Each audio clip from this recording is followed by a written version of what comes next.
नमस्कार दोस्तों, आप सभी कैसे हो? आशा करता हूँ आप सब बढ़िया होंगे। दोस्तों, आज का जो टारगेट का आरपीएफ कांस्टेबल के टारगेट हम लगातार आपको दे रहे हैं और आप टारगेट को कंप्लीट कर रहे होंगे।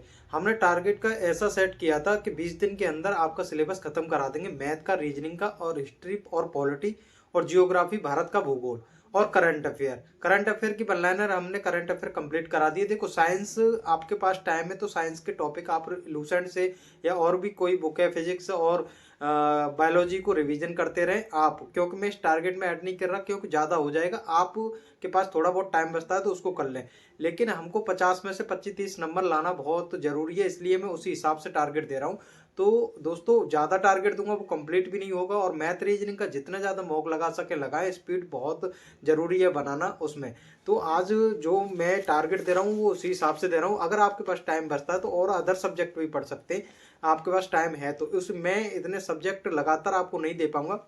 टारगेट का मतलब यही होता है कि टारगेट है जो हम दे रहे हैं या ले रहे हैं, जो वो कंप्लीट कर पा रहे हैं या नहीं कर पा रहे हैं। ऐसा नहीं कि सब सब्जेक्ट ऐड कर दें और कोई भी सब्जेक्ट को थोड़ा बहुत थोड़ा हो जाए तो उससे कोई टारगेट का फायदा नहीं होता। तो फिजिक्स और केमिस्ट्री और बायोलॉजी, इसमें थोड़ा थोड़ा आप फिजिक्स को देख लें तो एक आध क्वेश्चन आएंगे तो आप वहां से कर लोगे, और बायोलॉजी को पढ़ लें, रिवीजन कर लें बस। और हिस्ट्री, पॉलिटिक्स, जियोग्राफी हम भारत का भूगोल को खत्म करा रहे हैं। और मैथ और रीजनिंग का खुद धुआंधाड़ जितने भी टॉपिक दें, बहुत इंपॉर्टेंट टॉपिक दिए हैं जो कि लगातार एग्जाम में इस बार 2024 के सभी एग्जाम में पूछे गए हैं, वो मैंने टॉपिक कराए हैं आपको। इसलिए मैं टारगेट जो दे रहा हूँ वो बहुत सही टारगेट है। और देखो, बहुत कम स्टूडेंट टारगेट को फॉलो कर रहे हैं और आप वीडियो को शेयर भी नहीं करते। अलग अलग नए नए स्टूडेंटों पे वीडियो को पहुंचाएं तो ज़्यादा अच्छा रहेगा, ठीक है। तो आज का टारगेट का 16वां दिन है, तो आप स्क्रीन पे देखिएगा। आज का जो मैथ के अंदर जो चैप्टर है, मैथ के अंदर आपको चैप्टर है जो रेशियो एंड प्रोपोर्शन, जो मैंने बताया था उसको कंप्लीट कर देना है। जो भी चैप्टर मैं बताता हूँ उसको कंप्लीट करते जाएं और उनकी लगातार बार बार प्रैक्टिस करते जाएं। और आपके पास टाइम बचता है तो सेक्शनल मॉक लगाएं और चैप्टर वाइज भी मॉक लगा सकते हैं, ठीक है। और रीजनिंग में आपको कथन निष्कर्ष जो है कंप्लीट कर देना है। और जीके के अंदर जो टॉपिक हैं, देखो, हिस्ट्री के अंदर भारतीय स्वतंत्रता आंदोलन के प्रमुख नारे जितने भी हैं उनको कंप्लीट कर लेना। लूसेंट की बुक में आपको मिल जाएंगे और कहीं भी यूट्यूब की क्लास लेकर भी कंप्लीट कर सकते हैं, ठीक है। पॉलिटी के अंदर भारत का नियंत्रक एवं महालेखा परीक्षक और आर्टिकल 148 से लेके 151 तक आर्टिकल आपको कंप्लीट कर लेने, एक बार रिवीजन कर लेना। और पीछे के जितने भी आर्टिकल थे उनका भी रिवीजन कर लेना है, ठीक है। और जियोग्राफी के अंदर भारत की मिट्टी जितनी भी हैं, जो है मिट्टी के बारे में टॉपिक लूसेंट से पढ़ लेना, आपको मिल जाएंगे। क्योंकि थोड़ा बहुत एक आध क्वेश्चन आ जाए तो पता नहीं, वैसे तो क्वेश्चन तो आता नहीं है, लेकिन हमको तो कंप्लीट करके चलना चाहिए। एक बार नज़र मार लें आप उस पर, ठीक है। और करंट अफेयर के अंदर केंद्रीय बजट 2024 और 25 का ये आपको कंप्लीट कर लेना है। लूसेंट एसपीडी की बुक से आपको ये टॉपिक कर लेना है। और आपके पास टाइम बचता है तो आप वन लाइनर जो मंथली मैंने कंप्लीट करा दिया दिसंबर तक, उसके जनवरी से फिर दोबारा रिवीजन करते रहें, ठीक है।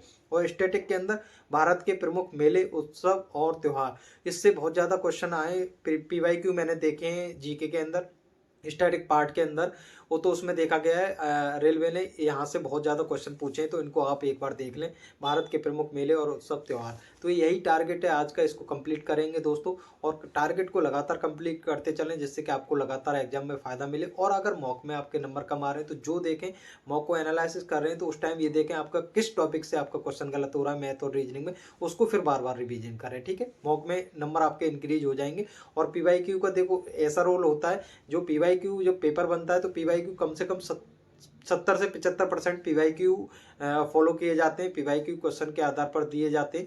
और 25% क्वेश्चन कम से कम इधर उधर अदर एग्जाम के दिए जाते हैं, जो कि वो सेम ही होते हैं। जब पीवाईक्यू कर लोगे तो उसी पैटर्न के भी होते हैं, तो वो कर लोगे। इतना टाइम नहीं है कि आप अदर बुक को पढ़ें, अदर एग्जाम के क्वेश्चनों को करें, तो इसलिए हम उनको बता भी नहीं रहे। इसलिए पीवाईक्यू पे फोकस कर लोगे, आपको सभी क्वेश्चन ज़्यादातर मिल ही जाएंगे, ठीक है। कॉन्सेप्ट अच्छे होने चाहिए, आप आराम से सभी क्वेश्चन कर लोगे, ठीक है। नमस्कार, मिलते हैं अगली वीडियो में, धन्यवाद। और सभी स्टूडेंट से कहूँगा टेलीग्राम का लिंक मैं डिस्क्रिप्शन में दे देता हूँ, तो आप जा करके वहाँ पर टेलीग्राम को ज्वाइन कर लें। ऐसा नहीं कि अभी मैं नोट्स आपको दे नहीं पा रहा क्योंकि डिस्टर्ब हो जाएंगे, आपने जो पढ़ रखा है वहाँ से पढ़ें, तो आपको आने वाले टाइम में उस पर बहुत कुछ मिलेगा। एनटीपीसी का ग्रेजुएट वाला 12th लेवल का, और ग्रुप डी के एग्जाम भी हैं आपके, उनके लिए बहुत कंटेंट मैं दूंगा आपको। और मैं कोशिश करूंगा आपको खुद भी समझा दूं यहाँ पर मैं एक बोर्ड ला करके, और मैथ को और रीजनिंग को, तो आपके अच्छे से कॉन्सेप्ट क्लियर हो जाएंगे जिनका मैथ और रीजनिंग कमजोर है, ठीक है।